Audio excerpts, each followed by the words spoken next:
පරිසරයට ආසන්නයේ අනුමෝදන ප්‍රදේශයේ තියෙන තවත් ලස්සන දේවල් බලන්න තමයි Delicious Nature Diaries තමයි අද අපි යන්නේ.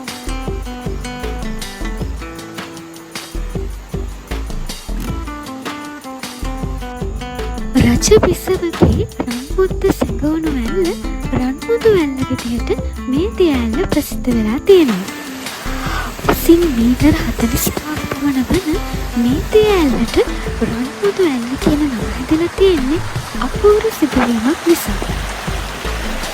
දවසක් පළවෙනි රාජසිංහ රජුගේ බිසෝවරුන් සමග තියනානකොට එක් බිසවකගේ රන්මුද්දක් මේ ඇල්ලට වැටිලා තියෙනවා.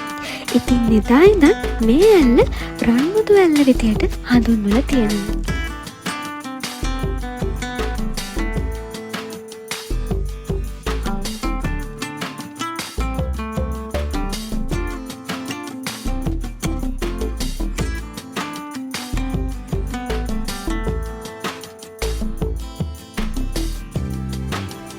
ඉතින් කොහොමද මේ ලස්සන පරිසරයේ සුන්දරත්වය ගෙනෙනවා?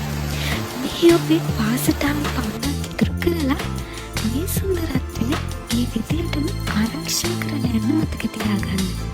තාත් ලස්සන ට්‍රැවල් බ්ලොග් එකකින් හමු වෙනකම්